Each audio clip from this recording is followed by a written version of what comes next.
Good evening, friends. Let's discuss about supply chain management and value chain analysis. Both the terms has their own significance. Supply chain management always be considered in the perspective of the producers or the manufacturer, whereas the value chain analysis always be considered in the perspective of the customer or the consumer. Supply chain management always be thinking about how to create the efficiency in the system. Value chain analysis always be thinking about that how to create value for the consumers or the customers. It means value creation is the objective of the value chain analysis. Minimizing the cost is the objective of the supply chain management. Both the terms has their own significance. There is nothing that which is the bigger one or which is the smaller one. In the past class, I highlighted that when there will be no market, then ultimately the barter system exists. In the system, everyone transform their own commodity to another one, and they fulfill their own demand. But when the demand has been increased, then ultimately it creates the supply, and supply has also increased.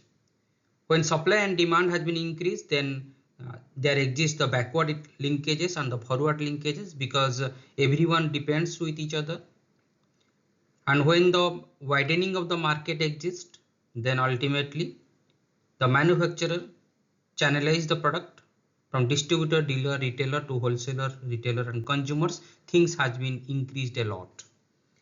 In supply chain, I have already highlighted that the raw materials and the parts and subparts always be going in the downstream way, or you can say that raw materials, parts and subparts has been channelized through the different type of the suppliers and going to the consumers, where the consumer give the signal that which product the particular entity or particular person demand. The information has been channelized to the producers and the manufacturers, and similarly the fund also be channelized from the consumer to the suppliers. This is clear cut about the supply chain management, because one party gives the raw material and another party gives the information and the fund. But due to the changing market scenario, the consumer become the king in the system, because everyone, you know that one term always be connected with the consumer, that is the capricious consumer. It means consumer is always be unpredictable. Whatever the behavior that has been coming from the consumer is highly unpredictable, it is not under the control of the any of the player in the supply chain. That's why value chain analysis is the most important one in coming days, because we ultimately, whatever we have to produce, we have to satisfy the consumers. Then what is value chain? Suppose any of the commodity consumer pay $100, then ultimately in the throughout the supply chain, if your cost has been $80, then ultimately $20 has been added in the value system. Any part of the time when the whatever the consumer are paying is greater than the whatever the cost that has been coming from different type of the suppliers or in throughout the chain members, if it is the greater one, then the complete system is adding value. If it is a less one, then ultimately the complete system is not adding value and it is lost to the consumers. Just imagine that how the things have been moving on or transferring from supply chain to the value chain. When raw material, parts and subparts, information, funds has been moving here and there, then nothing issue in that system. It is under the control.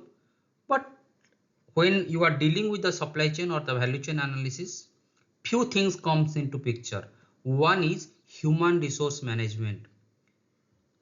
Human resource management means, or HR means, all the demographic variables, all the psychographic variables, all the behavioral variables, all the geographical parameters, all things come into picture.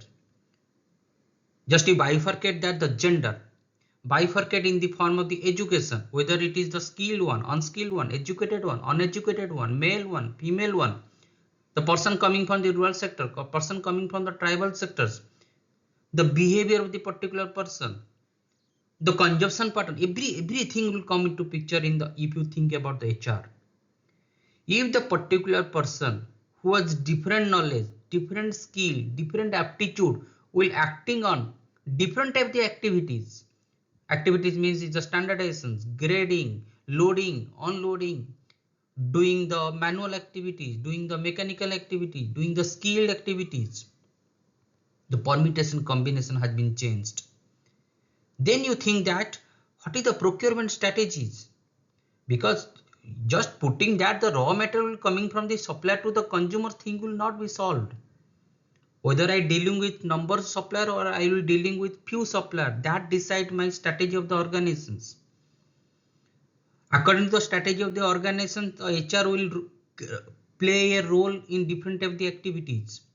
What about the infrastructures? What about the role of the technologies?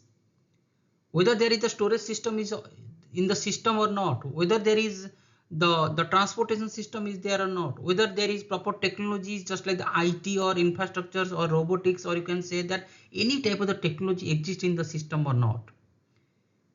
If they are in the system, whether they are adding value in the system or not. The particular person is educated but not putting their effort, then ultimately it's not adding the value, it creates the increase the cost. If it increase the cost, then ultimately the consumer, whatever they will pay, they will not be satisfied. Your cost will be increased. You will not be competitive in the market. Every activities you look after under the domain of the government, because government create the amicable situations to work on for the industries, for the enterprise, for the organizations. If government will bring the transparency, that will create the trust. If government will create the flexibility in the system, then everyone will work in the system. Only the objective to discuss all those things, that supply chain management only highlighting about the moving of the raw material from the manufacturer to the production system, from production system to the consumers. But when numbers of activities will come into picture, then every activities need to be read properly. If one activity is there that will not add value, then delete it. If there is the chances of innovation, you do it.